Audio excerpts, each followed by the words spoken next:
à Host Diary. Bonjour, bonsoir chez vous et bienvenue à mon émission d'aujourd'hui. Les mamans, les amis, aujourd'hui je viens papoter un peu avec vous autour du mariage, je vais dire ça comme ça, autour du mariage. Nous sommes des mamans, nous avons des enfants à élever, aussi bien des garçons que des filles. Et pendant que nous sommes encore ensemble, nous les avons encore sous nos toits.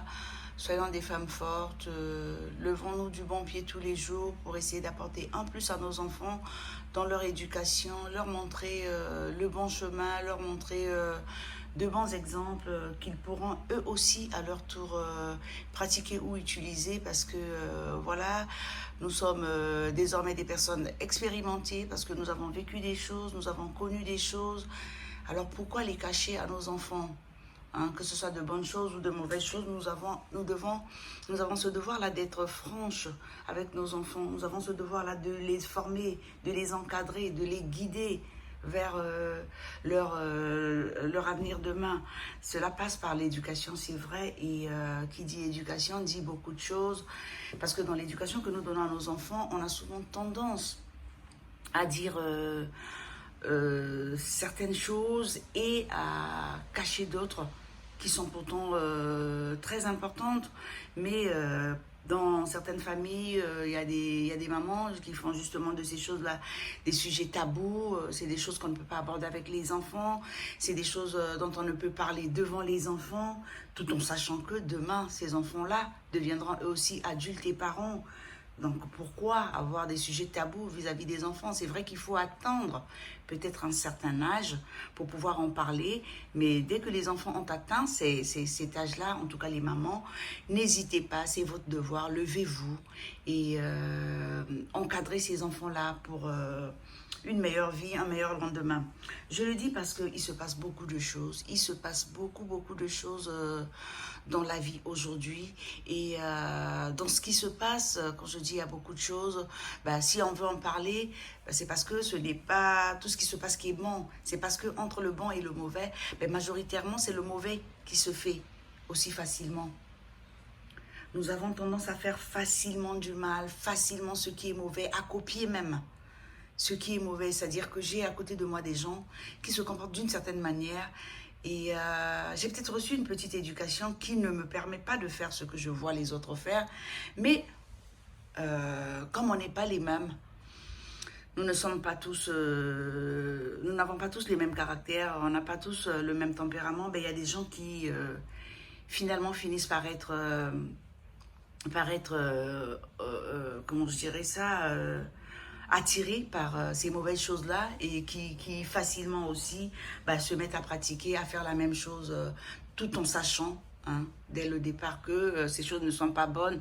Mais puisque c'est la majorité qui le fait, pourquoi moi, je ferais partie de l'infime minorité des gens qui ne le font pas. Donc il y a des gens comme ça qui suivent bêtement ce que les autres font qui n'est pas bon. Voilà pourquoi je dis que tant qu'on est parents, tant que nous avons des enfants sous notre coupe, sous notre responsabilité, soyons des mamans responsables, soyons des mamans dignes de ce nom-là, capables de dire ce qui est bon et ce qui n'est pas mauvais à un enfant. Les sujets tabous, je ne pense pas qu'il y en ait dans l'éducation. Tout est à dire aujourd'hui. Hier encore, il y a des choses qu'on ne souhaiterait pas aborder avec les enfants tant qu'ils sont jeunes ou même dans l'adolescence. Hier, on pouvait s'interdire ça, se dire que ils finiront par découvrir, ils finiront par passer là-dedans. Mais aujourd'hui, je pense que la meilleure des choses à faire, ce serait d'en parler, d'aborder cela avec les enfants pour en quelque sorte les préparer à rentrer dans leur vie d'adulte ou d'ado avec la tête bien faite, avec des bonnes choses bien apprises, bien reçues de ses parents, surtout. Parce que dans l'éducation, c'est vrai que nous, en tant que parents, on a une grande responsabilité. On a pas mal de choses à apprendre à nos enfants. Il y a aussi que... toujours dans le cadre de l'éducation, il y a l'extérieur qui a son rôle à jouer sur nos enfants. Parce qu'une fois qu'on a éduqué un enfant jusqu'à un certain âge, je dirais par exemple jusqu'à 5 ans, parce qu'une bonne base, je pense que c'est jusqu'à cet âge-là qu'on peut la donner à un enfant. Et passer cet âge-là, nous arrivons à l'âge de 6 ans où un enfant est censé aller à l'école. C'est vrai qu'aujourd'hui, dans les sociétés modernes, les enfants vont à l'école un peu plus tôt. Quand je dis école, genre, il y en a qui commencent par des crèches, qui passent par la maternelle et ainsi de suite. Eh ben, il y a des choses qu'ils apprennent quelquefois déjà à partir de ces âges-là, à la crèche, à la maternelle, à l'élémentaire et autres. Et donc, en plus de l'éducation que nous donnons à nos enfants, il y a cette éducation-là qu'ils reçoivent. Par exemple, dans les écoles. Et quand ils sortent de ces écoles-là, il y a l'extérieur, parce qu'à l'école, on retrouve tout le monde, on retrouve tout genre d'enfants, et chaque enfant ramène une certaine éducation reçue chez lui. Et comme nous n'éduquons pas tous de la même manière nos enfants, et ben, si jamais à la maison on n'a pas eu une bonne base, facilement on peut être influencé par une éducation qui n'est pas bonne, simplement parce que, ben voilà, la majorité le fait. Il y a des choses qui ne sont pas bonnes à faire, que la majorité fait, et ben moi aussi je fais pareil. Peut-être que à la maison, mes parents ne le savent pas. Voilà, j'ai la chance de fréquenter ce monde-là qui m'apprend des choses, pourquoi ne pas le faire? Donc voilà pourquoi je dis qu'il est très important, très très important pour nous les parents, pendant qu'il est encore temps, d'encadrer nos enfants, de leur dire ce qu'il faut faire, ce qu'il ne faut pas faire, même si devant, ils pourront passer sur certaines choses parce que... notre façon de voir les choses n'est pas forcément la leur et ça ne va pas toujours dans le même sens que eux. Donc, il peut y avoir des modifications, il peut y avoir changement, mais que les choses soient quand même dites. Voilà pourquoi je viens parler ici particulièrement du mariage. J'aimerais que les mamans, vraiment que vous prêtiez attention à ce que je vais dire parce que c'est très important. Je ne le dis pas parce que voilà, j'ai décidé de venir parler comme ça, c'est parce qu'il s'est passé quelque chose autour de moi et...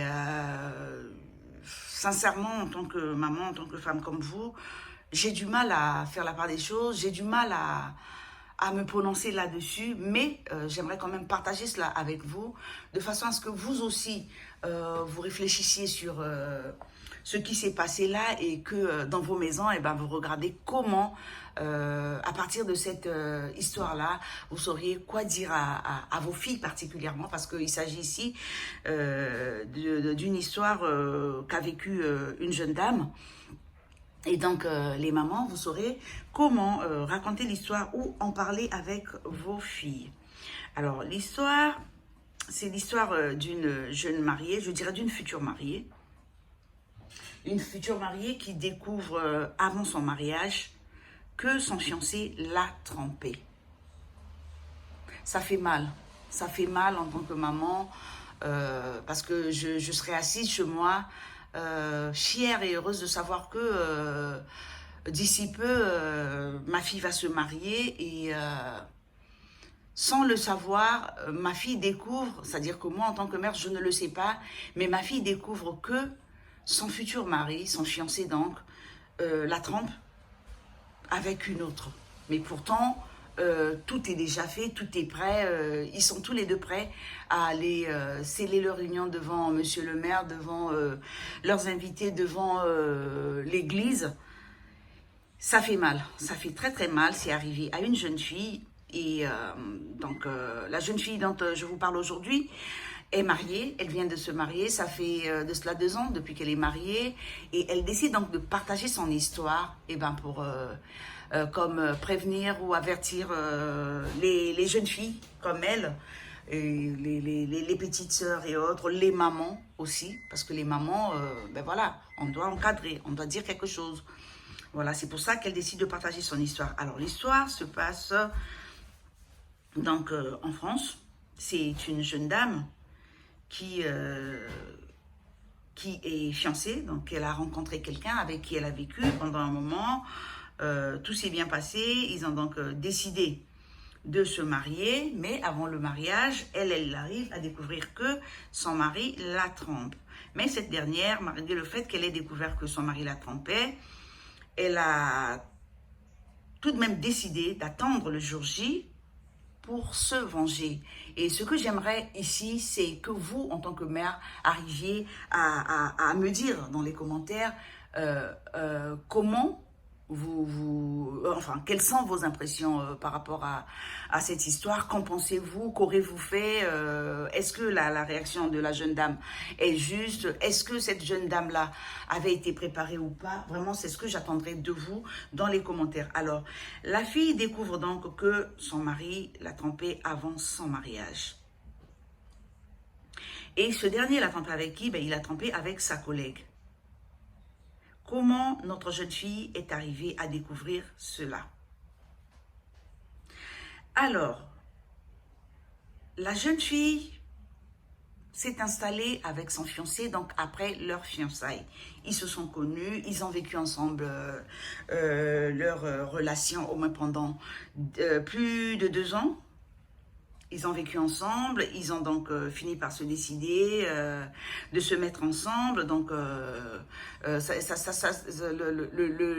mari, donc, le jeune homme, décide donc de rencontrer la famille de la fille pour les fiançailles. Ils organisent tout, tout se passe bien, ils sont fiancés. Alors, ils ont demandé donc du temps aux parents pour pouvoir préparer leur mariage civil et religieux.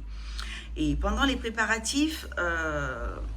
Donc, ils sont installés désormais ensemble, en attendant de se marier, ils sont installés, ils habitent la même maison, et dans leur mode de fonctionnement, il y a que, ça se trouve que tous les mardis, notre jeune fille et son copain sortent ensemble. Ils vont soit au cinéma, soit dîner dans un restaurant. En tout cas, ils ont ça dans leur façon de faire. Mais une de leurs soirées des mardis ne s'est pas déroulée comme prévu ce mardi. Donc, il y a un mardi où, au lieu que les choses se passent comme elles ont l'habitude de se passer, c'est-à-dire soit un film au cinéma ou un petit resto, ben, ça ne se passe pas comme ça. Pourquoi? Parce que à la dernière minute, c'est-à-dire qu'ils sont rentrés du boulot, puisque les deux travaillent, ils sont rentrés du boulot, ils se sont préparés, madame est prête, monsieur prêt, et juste à la dernière minute, le téléphone de monsieur sonne, et là, après que monsieur ait terminé sa conversation téléphonique, elle va donc dire à son amoureuse, donc à sa fiancée, que oui, chérie, je suis désolée pour ce soir, notre soirée ne va pas se passer comme d'habitude parce qu'il y a une urgence. Et avant que je ne vous parle de ça, je vais vous signaler que ce jeune homme-là, c'est un jeune homme qui est vraiment bosseur. Il bosse beaucoup, il aime son travail, il aime ce qu'il fait. En tout cas, il n'hésite pas quand il faut faire des heures supplémentaires parce qu'il y a du boulot et tout. Il n'a jamais hésité. En tout cas, de ce côté, il n'a rien à faire. Ce n'est pas parce qu'il trompe notre jeune fille maintenant qu'il se comporte comme ça maintenant. Mais habituellement, déjà, notre jeune fille savait que son mari était un bosseur et que sur le plan de travail, il n'y avait rien à lui reprocher. Alors, quand son téléphone sonne, au bout du fil, c'est quelqu'un qui appelle donc notre jeune homme, qui parle avec le jeune homme, et lui à son tour vient parler avec sa fiancée pour lui dire que ce soir-là, il y avait donc pas restaurant, pas cinéma, parce que il y avait urgence à son boulot et que lui devait retourner travailler. Alors, notre jeune fille est bien évidemment déçue, mais elle savait aussi que son travail, que le travail de son mari impliquait quelquefois des urgences. Alors, elle ne montre pas son mécontentement, mais voilà, elle est pas, elle est déçue. Et à cette époque-là, jusque-là, notre demoiselle, notre jeune dame ne sait pas que en dehors du travail, en dehors de la volonté que son homme avait pour le travail, en dehors de son implication, je voulais dire pour le travail, elle ne savait pas que en dehors du travail, il avait d'autres plans. Elle ne savait pas, elle ignorait totalement que ce jeune homme-là avait autre chose à faire en dehors du travail. Alors, ça ne se passe donc pas comme ça, comme je vous disais, ça ne se passe pas comme prévu, parce que notre jeune homme doit partir, il y a urgence. Et là, notre jeune fille laisse donc partir son mari et décide de rester à la maison, attendre. Sauf que notre jeune homme qui est parti, finalement, il ne revient pas vite. Il ne revient pas vite. Notre jeune fille attend, elle patiente jusqu'au moins 2 heures du matin. Et ne voyant pas son fiancé revenir, elle était inquiète et qu'est-ce qu'elle va faire? Elle prend donc son téléphone pour essayer d'avoir des nouvelles de ce dernier. Et elle appelle. Curieusement, dès qu'elle appelle, le téléphone, le téléphone de son fiancé sonne. Personne ne décroche et elle va droit sur le répondeur. Elle se pose donc des questions. Elle se demande pourquoi, jusqu'à cette heure-ci, son mari n'est pas rentré. Quelle est donc cette urgence qui prend autant de temps? Elle s'arrête pas à l'appel du portable, elle appelle donc sur le fixe du bureau de son fiancé, et là encore, ça sonne, personne, c'est la messagerie. Et là, notre jeune fille n'a plus rien à faire, si ce n'est dormir. Elle se met dans le lit, elle dort, elle s'endort, et le lendemain matin, quand elle se réveille, elle se dit qu'à côté d'elle, dans son lit, il y a son fiancé, parce qu'il a dû rentrer et n'a peut-être pas voulu la déranger. Mais curieusement, dans son lit, elle est seule, il n'y a personne à côté. Et donc, elle descend pour aller voir dans le salon si son mari est là-bas. Et quand elle arrive au salon, elle trouve son fiancé couché sur le canapé. Il portait toujours les mêmes vêtements. Et elle pose donc la question à ce dernier, pourquoi est-il couché dans le canapé? Pourquoi n'est-il pas venu dans la chambre? Et à quelle heure est-il rentré? Et lui va lui répondre qu'il n'a pas voulu la déranger simplement. Voilà pourquoi il a préféré rester dans le canapé, attendre le matin pour se préparer et retourner au travail. Notre jeune fille croit, mais elle sent une petite odeur sur son mari, puisque habituellement quand elle se lève, quand ils se réveillent tous les deux, ils se font la bise et comme pour dire bonjour. Et là donc quand elle trouve son mari dans le salon, elle n'hésite pas à l'embrasser pour dire bonjour. Mais curieusement, il y a une étrange odeur. Il y a une étrange odeur, c'est bizarre, mais elle n'en a pas trop tenu cas au début. Elle a constaté ça, elle est restée tranquille. Mais ce qu'elle a senti était clairement une senteur féminine, un parfum de femme.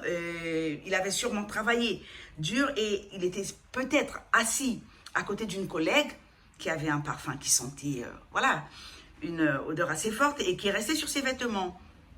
Une odeur un peu vulgaire, a tout de même remarqué notre jeune fille, mais elle en est restée là. Elle n'a pas dit mot.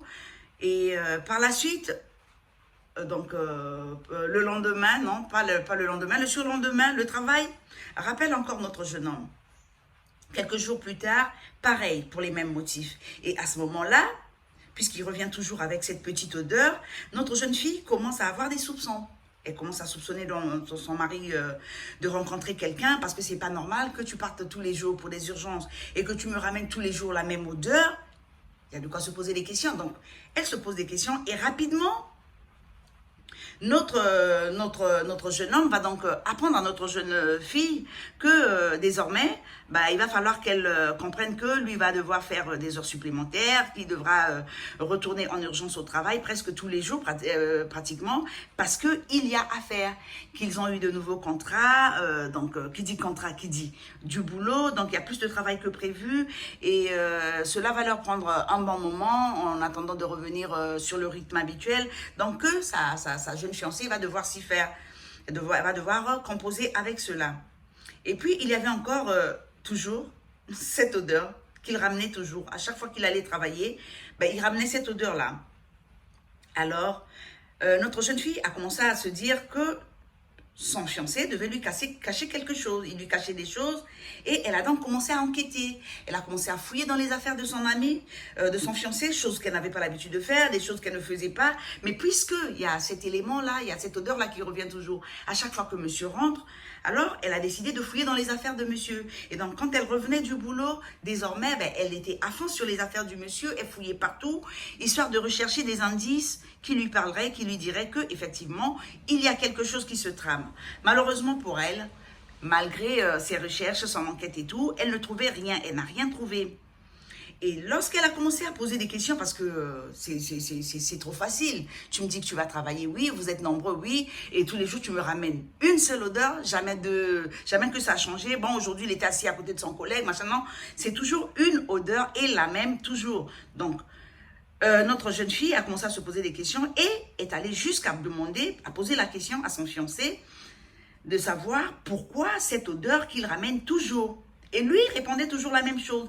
Désolé chérie, il y a beaucoup de travail en ce moment, nous sommes nombreux à travailler dans le bureau et je ne suis pas seule, j'ai des collègues, aussi bien hommes que femmes, donc tu comprends que ça peut être l'odeur du parfum d'une de mes collègues. Mais notre fille ne croyait déjà plus. Elle ne croyait déjà plus parce que pour elle, c'était trop. Puis ce fut la goutte d'eau de trop.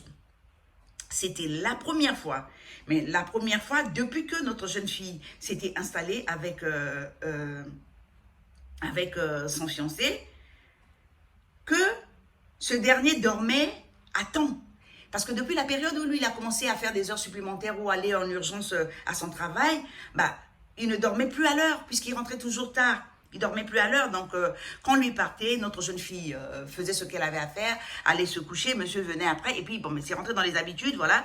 Donc pour la première fois ce jour-là, monsieur rentre à temps et finalement il dort tôt.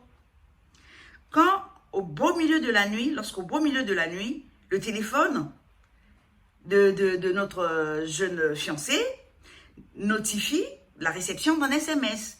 Et puisque notre jeune fille était habituée à voir son mari rentrer tard, et ce jour-là, curieusement, il est rentré tôt, donc elle ne dormait pas. Elle était dans son lit, mais elle ne dormait pas. Et elle a suivi l'arrivée du SMS dans le téléphone de son mari.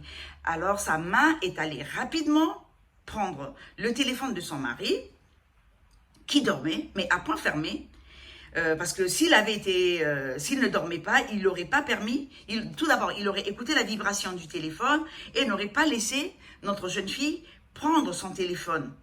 Et comme il dormait, ben, ça a été la chance pour notre jeune fille. Elle s'est dit, bon, mais je vais prendre ce téléphone et essayer de comprendre un peu ce qui se passe.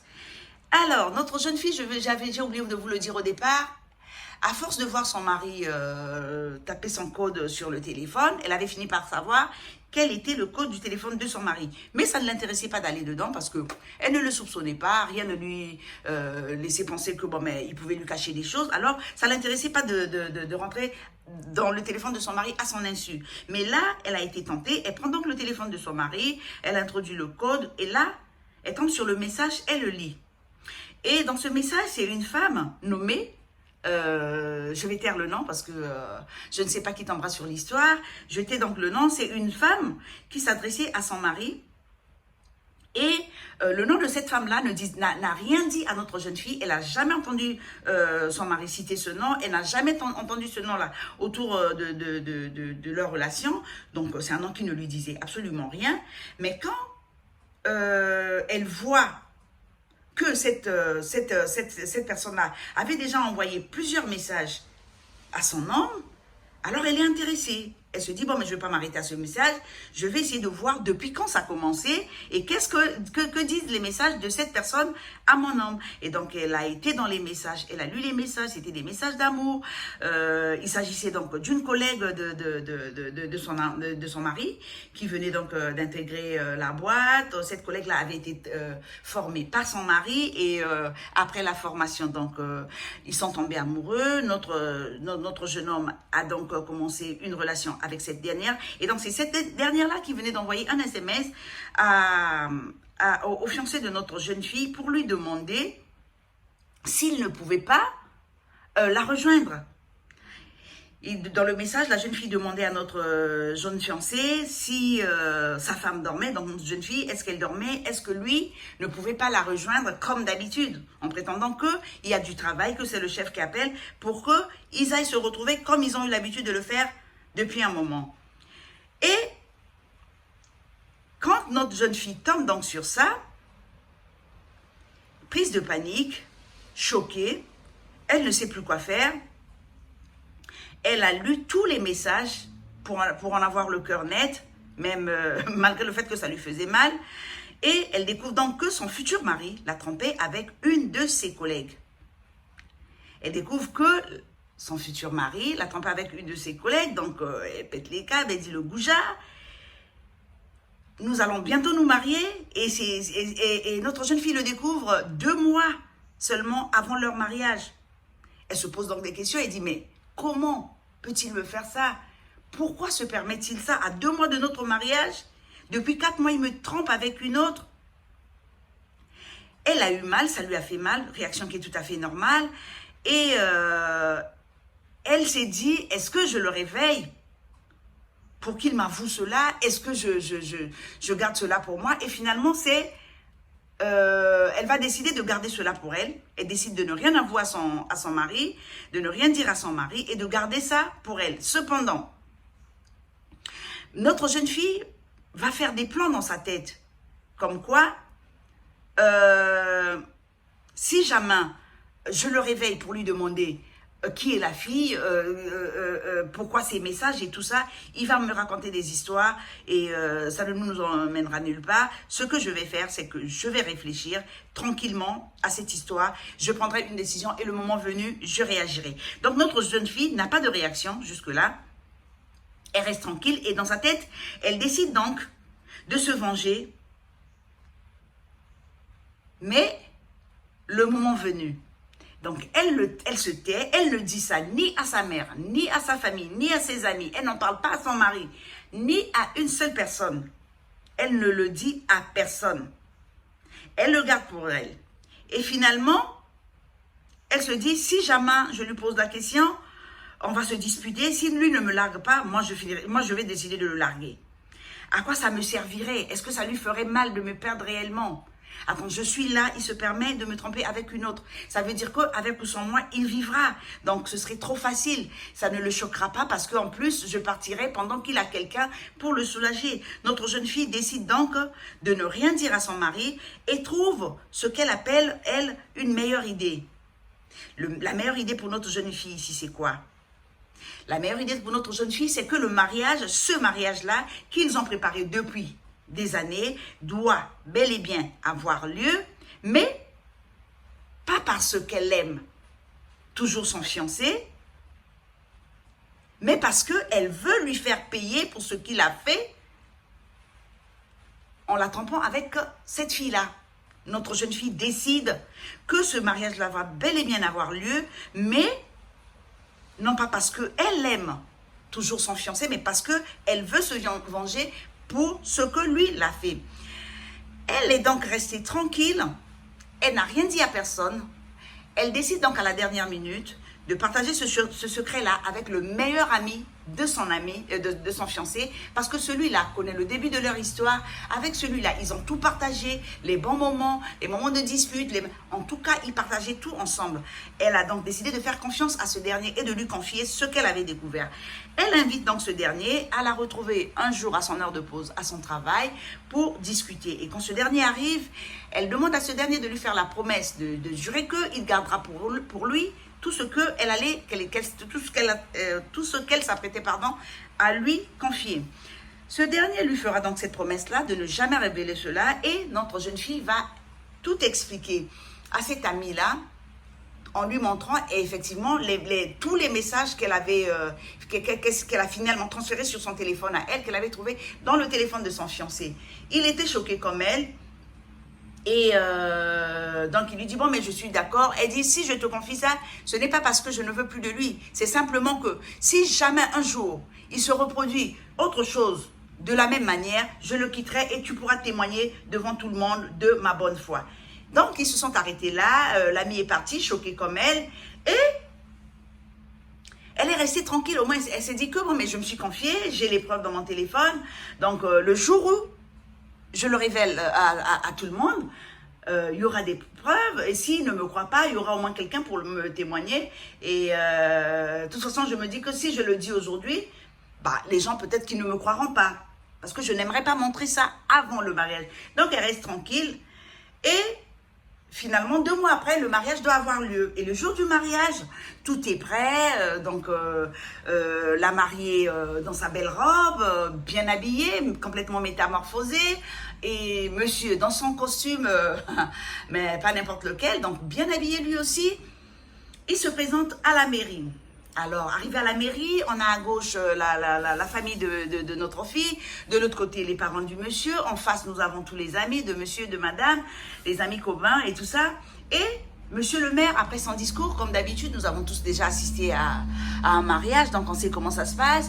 Donc après le discours de monsieur le maire, il tend le micro au monsieur qui va maintenant avouer à sa fiancée son amour, faire un petit discours pour le plaisir des amis, des parents et de la jeune mariée. Ce qui se passe très bien parce que notre jeune homme était tout excité, tout impatient d'avoir le micro pour dire haut et fort devant tout le monde son amour à notre jeune fille. Chose faite, il finit de le faire. À notre jeune fille maintenant de dire à son tour son amour à son époux devant les parents et les amis. Malheureusement les amis, ça ne se passe pas comme on l'attend. Ça ne se passe pas comme tous ceux qui sont venus ce jour-là, l'attendent. Parce que ce qui se passe, c'est quoi? C'est que quand notre fille, notre jeune fille a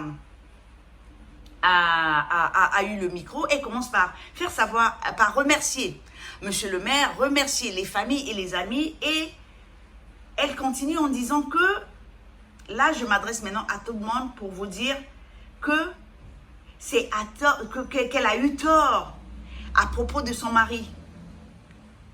Elle a eu tort à propos de son mari parce que finalement, il n'était pas l'homme avec lequel elle était tombée amoureuse. Que celui qui s'est présenté ce jour-là à la mairie n'est pas le monsieur de qui elle était amoureuse. Ce n'est pas lui. Elle a ensuite éclaté en sanglots, elle a sorti des choses, elle a éclaté en sanglots, comme je vous disais tout, elle a pleuré et elle a dit ça ne te limite pas à ça. Parce que quand elle dit ça, le marié est surpris. Il se pose la question de savoir mais qu'est-ce qui se passe? Mais derrière le bouquet que tenait notre jeune fille, il y avait son téléphone, donc elle sort ce dernier et se met à lire tous les messages en annonçant aux deux familles et aux amis que la femme, en fait, celle qui doit être, celle qui devrait être à sa place, à elle, c'était plutôt donc la collègue du monsieur, donc elle cite le nom, et dès qu'elle a cité le nom, elle se met à lire les messages qu'elle avait fait transférer sur son téléphone, les messages qu'elle a trouvés dans le téléphone de son mari, qu'elle a transférés sur le sien. Et là, notre jeune homme, pris de panique, perdu, n'a pas pu résister, il n'a pas attendu, il est sorti de la foule, il a quitté la mairie sans mot dire, il s'est engouffré dans une voiture, le voilà qui est parti, laissant derrière lui les deux familles, les amis et la mariée. La mariée, les parents, les amis sont restés là. Personne n'a pu empêcher cette fille-là d'aller jusqu'au bout de sa lecture. Toutes les choses embarrassantes qu'il s'était dites par texto, c'est-à-dire que son mari et sa collègue, toutes ont été lues, révélées. Et les deux familles ont regardé avec horreur notre jeune marié, qui lui n'a pas tenu le coup, qui a détalé, qui est monté dans une voiture et il est parti, laissant tout le monde derrière lui. Et une fois que notre jeune fille a fini son discours, elle a donc conclu en disant, en demandant aux familles de l'excuser, que c'est vrai que parmi eux, il y en a qui auraient préféré qu'elle les prévienne, qu'elle réagisse autrement, mais qu'elle a tellement souffert, elle a tellement eu mal de découvrir que celui qui devait devenir son mari l'a trompée des mois avant leur mariage, que ça lui avait tellement fait mal qu'elle avait tenu à se venger. Voilà pourquoi elle a laissé attendre le jour J pour révéler à tout le monde que son mari, en fait, n'était pas le sien, mais c'était le mari d'un autre. Et suite à cela, elle demande donc à tous les amis, elle dit je sais que ça vous fait mal, c'est quelque part une trahison pour certains, mais ce que je souhaiterais, c'est que, bon, mais puisque tout avait été prévu, la salle a été prise, tout est prêt, les repas, machin et consort, donc on va pas s'arrêter là, on était venus pour la fête, nous allons fêter, je vous prie de me suivre, on va se retrouver à la salle pour partager tout ce qui est là-bas, et après, on se séparera. Donc, voilà comment se termine la cérémonie à la mairie du mariage de notre jeune fille. Est-ce que c'est normal que les choses se passent comme elles se sont passées?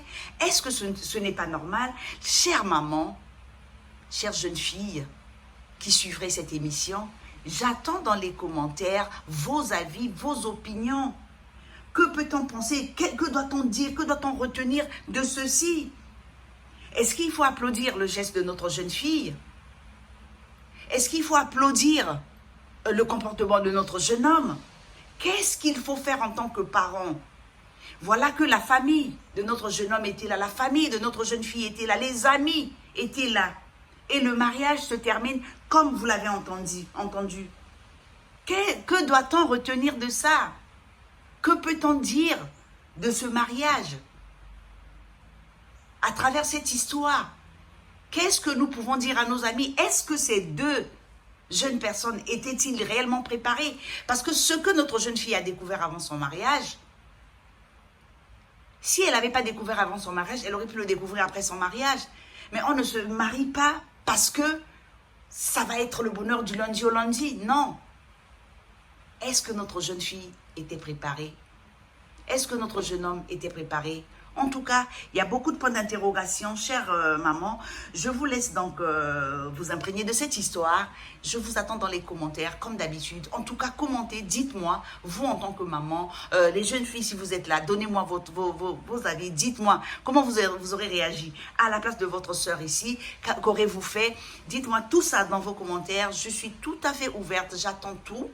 Hein, de bons commentaires, des mauvais, c'est ça aussi la vie, on apprend toujours tous les jours et tout ce qu'on doit apprendre ne doit pas toujours être bon, on apprend et les bonnes et les mauvaises choses et tout ça a un sens pour nos vies. Sur ce, je vous laisse donc vous imprégner de cette émission. Je vous prie de bien aimer, de bien vouloir liker la vidéo, de partager massivement. À tous les nouveaux venus, je vous souhaite la bienvenue au club. Je vous prie de ne surtout pas hésiter de vous abonner, d'activer la cloche de notification pour les prochaines publications et de partager comme les autres. Si Dieu nous garde, on se voit d'ici là. Et sur ce, je vous dis au revoir, à bientôt.